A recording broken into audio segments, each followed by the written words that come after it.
Art with Miss Co. Hey everybody, Miss Ko here. Today I'm going to be teaching you how to make your very own Kumihimo. If you want to check it out, then keep on watching.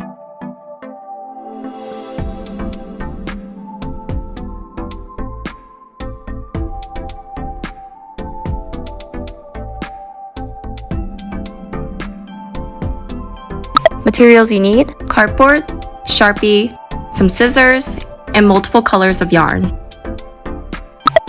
Let's get started! Kumihimo is a traditional Japanese art form of making braids and cords. The word kumihimo itself literally means gathered threads. Kumihimos are made by interlacing reels of yarn or silk. You're going to go ahead and grab a piece of cardboard and cut it into a square just like this. Make it around the size of your hand and so it's comfortable to hold on to. We're going to make the square into an octagon by cutting off the corners. Make sure you don't cut too shallow because we want to make sure that each side is even.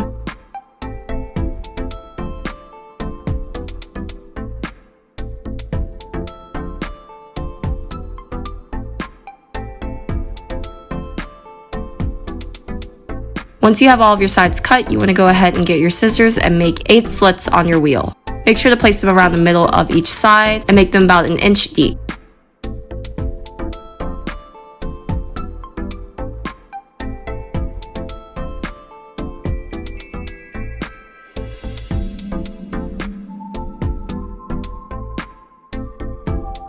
Once you have that done, we're going to go ahead and take a pencil and make a hole in the center of our wheel. You're just going to go ahead and lightly tap and push your pencil in.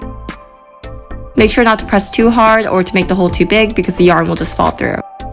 Now we're going to take a Sharpie and we're going to start numbering each slit on our wheel. It doesn't matter where you start as long as you start from 1.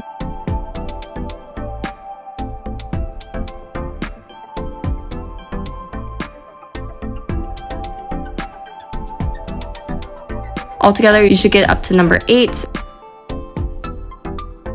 Once you're done writing all your numbers, you're going to turn your wheel over and write your name on the back. Make sure to write it nice and clear so you're able to see this later. Now it's time for the yarn. We're going to take 7 pieces of string, and I'm going to make mine about 2 feet long.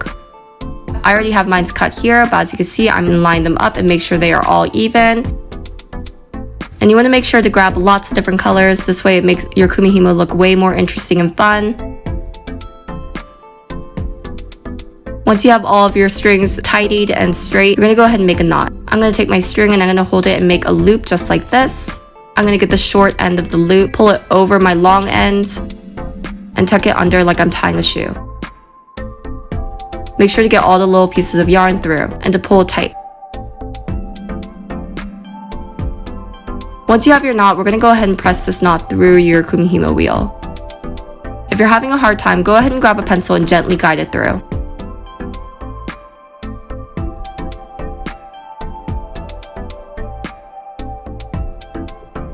Once you have it through, make sure to pull all the short little strings out. And make sure to pull it tight so that the knot is touching the cardboard. Now that we have that, we're going to take each of our pieces of string and we're going to go ahead and put them in each of the different slits, except we're going to leave number 1 blank. It doesn't matter what order you put them in, it's totally random and it's up to you. Altogether, we have our 7 strings in place, and then we are going to make sure to leave number 1 empty.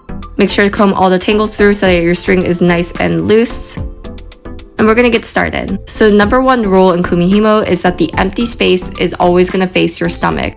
The empty space is going to change numbers every single time you turn it. You're going to always try to make sure that the empty space is facing your stomach. And from the right hand side, we're going to go ahead and count from the first string and count 3 strings altogether. So let's start at number 2. We're going to count 1, 2, 3. And then that 3rd string we're going to pull up out of the slit. Make sure it's loose, and we are going to put that at number 1.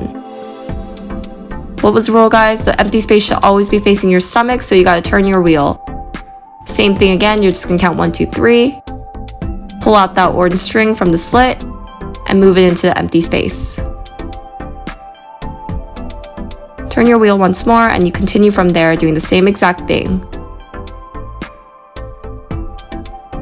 Make sure when you pull all the way through so that your string does not get tangled. Otherwise, you're going to get tangled and get a bunch of knots.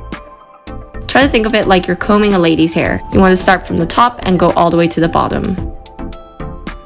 You can see here I already have a cord started. As you continue to make your Kumihimo, you're just going to go ahead and develop as well. And it's pretty cool to see the progress that you make as you're working. And trust me guys, you guys are going to get so good at this that your hands are going to be moving so quickly without you even thinking.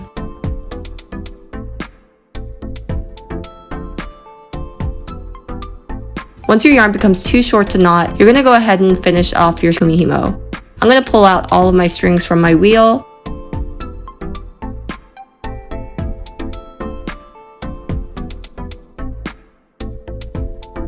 And then I'm going to pull out my Kumihimo cord. You have a couple different options on what you could do to end it. You could just go ahead and make a knot just like we did in the beginning. Make sure to get all those little pieces of string, otherwise it will come undone.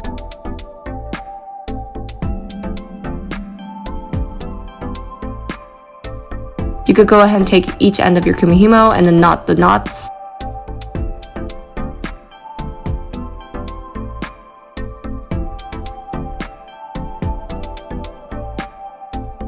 And you can make a cool little bracelet like this as well.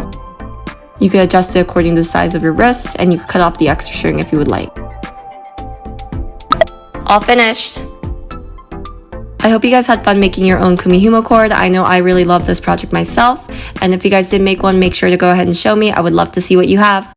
Thanks, and make sure to subscribe to see more fun videos like this. I'll see you guys next time. Bye!